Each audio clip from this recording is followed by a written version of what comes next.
What's good, people? It's your boy Rhino. Welcome to MGTV. This is your latest Manchester United news. This is Let's Talk United. We got a few things to talk about. Mason Mount injured. Onana going to Afcon. What else have I got here? Amrabat still waiting. United losing 3-0 to Burnley behind closed doors. There's a lot happening, people, man. We're going to talk about it. But listen, let's start with Mason Mount's injury, man. Mason Mount is out. Apparently, he's going to miss the first game after international break. Let me see. I had a post up here somewhere. Let me see. So I got two posts.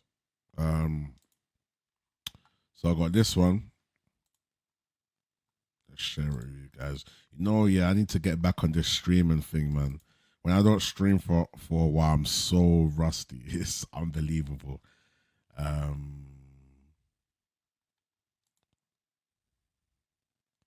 just want to share the tab. There we go.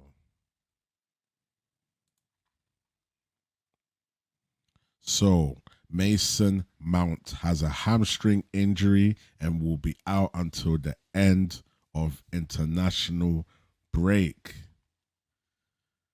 Crazy. And there's another one here. It says Mason Mount is set to be sidelined for the next 4 to 6 weeks. Mason Mount could also miss the first game after international break against Brighton and potentially the Champions League opener. It's not looking good, man. It's not looking good, people. Everyone has been asking for a change in the midfield, to be honest. People want to see a different balance.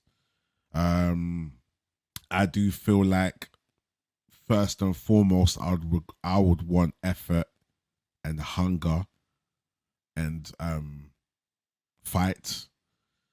As long as the players are mentally there and they're fighting properly, we'll see better quality. I'm not accepting the fact that these bunch of players and this formation cannot do a good job. If number one, they're fighting and they're physical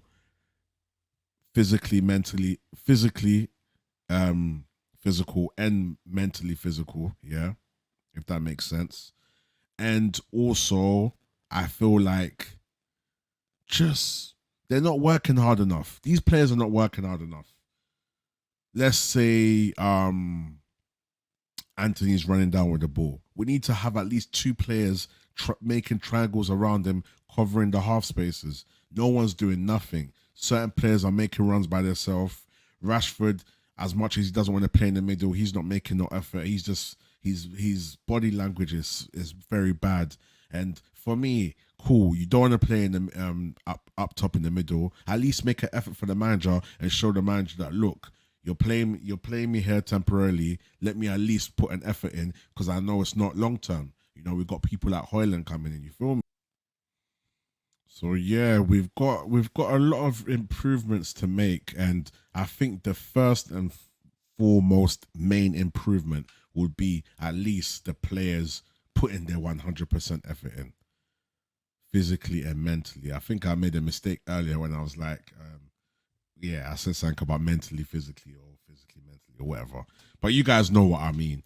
Put the effort in, play what you need to play, put the hunger, the fight, and the physicality in the game, and that will solve at least 30% of the problems. And then we can start saying, okay, cool, this is happening, that's happening. Mount and Bruno are professional and talented enough. I'm not saying that they are the best, but they are talented enough to at least cover certain spaces and come deep if they need to.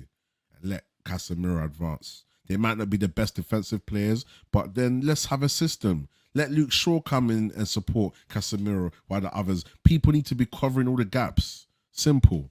So Mason Mount being injured might help in a sense. We don't want no player to be injured, but it might help in a sense where we can at least say, okay, let's get this midfield a bit more balanced. But for me, it's just the physical effort and then the mental effort for me. But yeah, Amrabat as well. He's still waiting. there was a post that came out later that said, let me find it. Yeah, so it's from Fabrizio Romano that basically Amrabat's training on his own. He won't travel. So the manager specifically said Amrabat is training on his own. He won't travel with us for the next game. So Amrabat's still waiting. 7 days left of the transfer window. 6 days. Let's see what happens, man. And then we've got another post here saying Ten Hag is not ruling out the option of another midfielder. So MEFC have not completely ruled out a midfield addition in the remaining days of the window. United are weighing up whether a potential arrival will be dependent on a major sale or if they can do a deal without. Listen, do the deal without a sale. We need a midfielder. We need the effort and the hunger, and then we need a midfielder so we can have a better balance and we can start playing around with different tactics and moving people around. But everyone needs to put in the fight and the effort, and everyone needs to cover the spaces that are not covered. Simple. I just think it's so simple. So simple. So I've spoke about the impact of Mount's injury and what the team needs to do. I've spoken about Amrabat, spoken about the fact Man United have not ruled out the option of getting another midfielder. Onana going to Afcon. Let's talk about this real quick, people. So, Onana going to Afcon. I like it when people say Andre Onana is expected to return to the Cameroon national team in September following his falling out with manager Rigobert Song at the 2022 World Cup. I don't know. I was speaking to the Mandem earlier. Big up the Mandem talk. Big up Saeed as well as always. Big up Ty. Big up Leon. Big up Neji. Big up Musa. And we was talking about the Afcon being in January, but here it says September. And yeah, that's a blow for us, man, because we need him to be consistent and the team get used to each other as well. So I think that would definitely be a blow for Man United. Yeah, as I was saying, so in terms of the team getting used to each other and the fluidity of the team, and I think the more games the team play together, the more training sessions, the better the team will gel and the more cohesive the team will be. But it is what it is. If he has to go for AFCON, then he has to go. Hopefully it won't affect us too much because he's such a good addition to the team and he provides a lot in terms of even distribution and his range and everything. Like he's commanding of the box and everything. So maybe that's why we're looking for a backup goalkeeper just to make sure that we've got someone competent enough to cover when he's not there. But yeah, that's about it, I think. What else have I got here? I've pretty much spoken about everything. Obviously, United losing to Burnley 3-0. That's quite embarrassing. It wasn't the first team. Donny van der Beek did play. Marshall played. McTominay, Palestri, they all started. Alvaro Fernandez, Johnny Evans, and Hannibal all played. And yeah, we lost. Obviously, to clarify, it's not the first team. Yeah, I see a lot of people saying it earlier when was in the Mandem talk. Oh, you guys lost to Burnley. You guys lost to Burnley. Like, okay, behind the behind closed doors, base a friendly. It was a friendly, and it's not the first team. So let's not get carried away. But this team should be beating Burnley realistically. So that is quite embarrassing anyway. Yeah. So that's about it, people, man. Let me know what you guys think in the comments. Listen, as always, actually, listen, like the video right now. Go down and press like.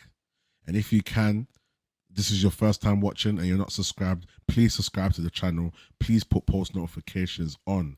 I would really appreciate it, man. And as always, tell a friend to tell a friend. It's your boy Rhino, and I'm out. Peace. Hey, I swear firms and rents pattern this.